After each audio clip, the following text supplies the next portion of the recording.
konsumsi. Dalam mendefinisikan konsumsi, terdapat perbedaan di antara para pakar ekonomi. Namun, konsumsi secara umum didefinisikan dengan penggunaan barang dan jasa untuk memenuhi kebutuhan manusia. Dalam ekonomi Islam, konsumsi juga memiliki pengertian yang sama, tapi memiliki perbedaan dalam setiap yang melingkupnya. Perbedaan yang mendasar dengan konsumsi ekonomi konvensional adalah tujuan pencapaian dari konsumsi itu sendiri. Cara pencapaiannya harus memenuhi kaidah pedoman syariah Islamiyah. Pelaku konsumsi atau orang yang menggunakan barang atau jasa untuk memenuhi kebutuhannya disebut konsumen. Perilaku konsumen adalah kecenderungan konsumen dalam melakukan konsumsi untuk memaksimalkan kepuasannya. Dengan kata lain, perilaku konsumen adalah tingkah laku dari konsumen di mana mereka dapat mengilustrasikan pencarian untuk membeli, menggunakan, mengevaluasi, dan memperbaiki suatu produk dan jasa mereka. Perilaku konsumen mempelajari bagaimana manusia memilih di antara berbagai pilihan yang dihadapinya dengan memanfaatkan sumber daya yang dimilikinya. Urgensi konsumen. Konsumen memiliki urgensi yang sangat besar dalam setiap perekonomian karena tiada kehidupan bagi manusia tanpa kegiatan konsumsi. Oleh karena itu, kegiatan ekonomi mengarah kepada pemenuhan tuntutan konsumsi bagi manusia. Sebab mengabaikan konsumsi berarti mengabaikan kehidupan dan juga mengabaikan perdagangan manusia terhadap tugasnya dalam kehidupan. Dalam sistem perekonomian, konsumsi memainkan peranan penting. Adanya konsumsi akan mendorong terjadinya produksi atau pembuatan produk dan distribusi atau penyaluran produk. Dengan demikian akan menggerakkan roda-roda perekonomian. A. Fungsi kesejahteraan, maksimisir dan utilitas oleh Imam Al-Ghazali. Menurut Imam Al-Ghazali, kesejahteraan atau maslahah dari suatu masyarakat tergantung kepada pencarian dan pemeliharaan 5 tujuan dasar. 1. Agama. 2. Hidup atau jiwa. 3. Keluarga atau keturunan. 4. Harta atau kekayaan. 5. Intelek atau akal. B.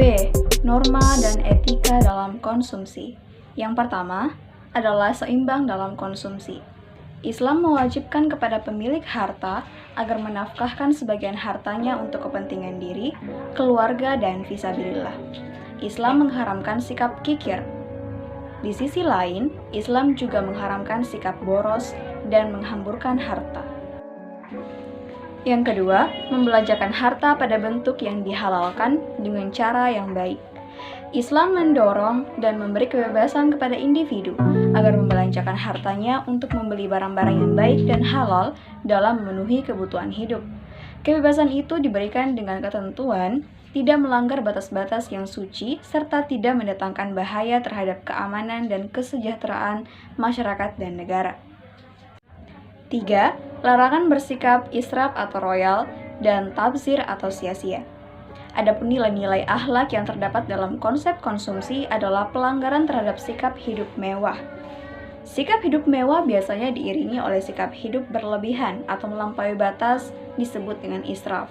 Israf atau royal menurut Aflaur Rahman ada 3 pengertian, yaitu menghambur-hamburkan kekayaan pada hal-hal yang diharamkan seperti mabuk-mabukan, pengeluaran yang berlebih-lebihan pada hal-hal yang dihalalkan tanpa peduli apakah itu sesuai dengan kemampuan atau tidak, dan pengeluaran dengan alasan kedermawanan hanya sekedar pamer belaka.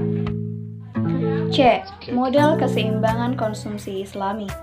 Keseimbangan konsumsi dalam ekonomi Islam didasarkan pada prinsip keadilan distribusi. Jika seseorang mengalokasikan pendapatannya setahun hanya untuk kebutuhan materi, dia tidak berlaku adil karena ada pos yang belum dibelanjakan, yaitu konsumsi sosial. Jika demikian, sesungguhnya dia hanya bertindak untuk jalannya di akhirat nanti. Seorang konsumen muslim akan mengalokasikan pendapatannya untuk memenuhi kebutuhan duniawi dan ukhrawinya. Setelah dia mendapatkan dalam jumlah tertentu, dia zakati sebagian harta tertentu. Dari sini kita mulai melihat muara keunikannya perilaku konsumen muslim. Setelah kewajiban zakat dia tunaikan sebesar 2,5% dari uang yang dihasilkannya secara halal, kemudian dia penuhi pos-pos konsumsi mulai dari barang, jasa, hingga sedekah. D. Batasan konsumsi dalam syariah. Dalam Islam, konsumsi tidak dapat dipisahkan dari peranan keimanan. Peranan keimanan menjadi tolak ukur penting karena keimanan memberikan cara pandang dunia yang cenderung mempengaruhi kepribadian manusia, yaitu dalam bentuk perilaku, gaya hidup, selera, sikap-sikap terhadap manusia, sumber daya, dan ekologi. Keimanan sangat mempengaruhi sifat, kuantitas, dan kualitas konsumsi, baik dalam bentuk material maupun spiritual. Dalam konteks inilah kita dapat berbicara tentang bentuk-bentuk halal dan haram, pelarangan terhadap israf, pelarangan terhadap bermewah-mewahan dan bermegah-megahan, konsumsi sosial, dan aspek-aspek normatif lainnya. Oleh sebab itu, dalam menghapus perilaku israf, Islam memerintahkan untuk satu, memprioritaskan konsumsi yang lebih diperlukan dan lebih manfaat, kemudian menjauhkan konsumsi yang berlebih-lebihan untuk semua jenis komoditi. Dari sinilah kesejahteraan yang Islami itu dibangun. Kesejahteraan itu tidak tepat apabila diukur dengan kemewahan seseorang, namun kesejahteraan lebih tepat bila diukur terpenuhinya maslahat. Prinsip-prinsip konsumsi. Menurut Abdul Mannan, dalam melakukan konsumsi terdapat 5 prinsip dasar, yaitu 1. Prinsip keadilan, 2. Prinsip kebersihan, 3. Prinsip kesederhanaan, 4. Prinsip kemurahan hati, 5. Prinsip moralitas. F. Kaidah-kaidah konsumsi. 1. Kaidah syar'i, 2.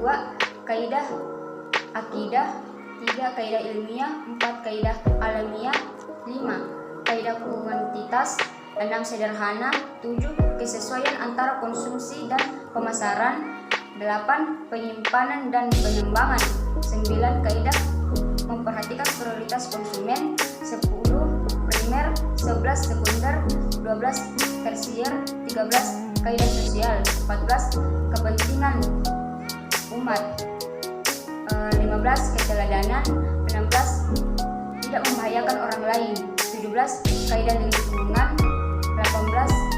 Kaidah larangan